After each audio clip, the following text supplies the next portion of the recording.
Hi, I'm Rob Durham. Today I'm going to talk to you about how new comics should pace their promotional materials.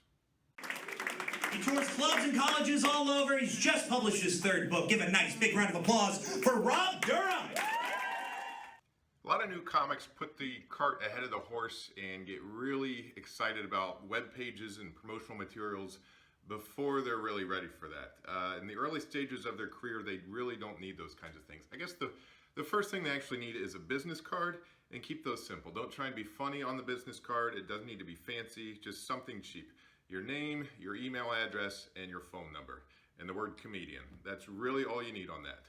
Don't try and put a punchline on there or some trademark phrase or anything like that. Just keep it simple, so if anyone wants to hire you for something, you can give them their card. Or if you work with a comic that liked you, give them that card. As far as websites go, the main purpose of a comedian's website is to show their schedule, upcoming shows and places they've been. Club managers and bookers actually check these to see what kind of a schedule this comedian has. Are they full-time? Are they close to that? Or are they just posting a bunch of open mics on there pretending those are real shows?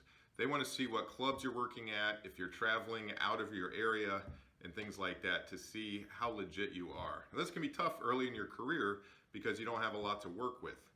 But if you don't have a schedule to put up there, it really defeats the purpose of having a website.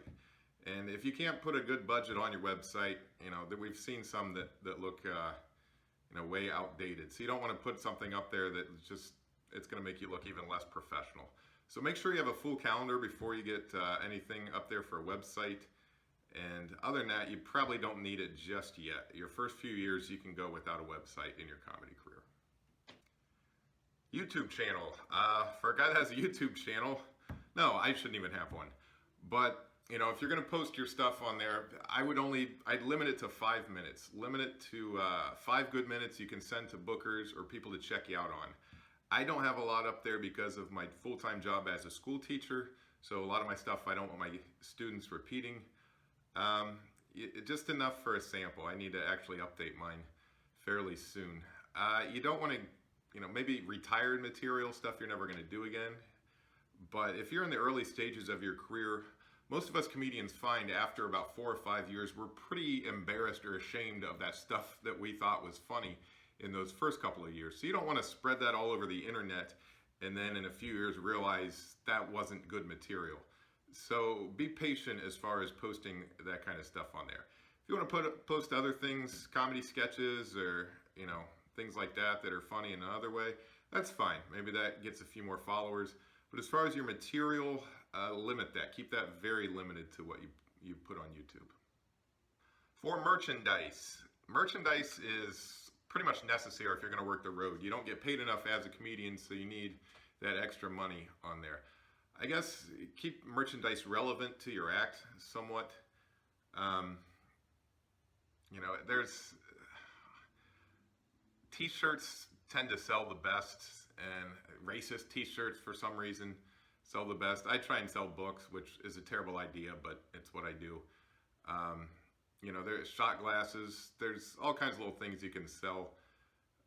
Just make sure you know what you're doing. You get a good deal on them because, you don't want to have thousands of whatever you order lying in your garage the rest of your life because you're not able to sell them. Be careful with these as far as punchlines and things. What's funny early in your career is going to seem ridiculous later on.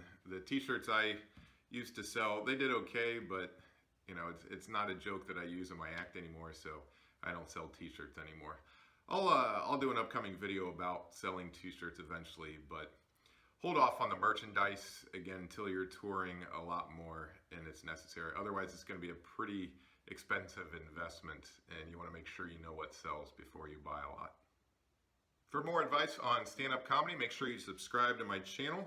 And you can check out my book, Don't Wear Shorts on Stage. It's available on Amazon, Kindle, any ebook format, iTunes, Nook.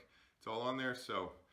And don't forget to check out my blog, don'twearshortsonstage.com. And you can find my upcoming shows at robdurhamcomedy.com. I'll see you next time.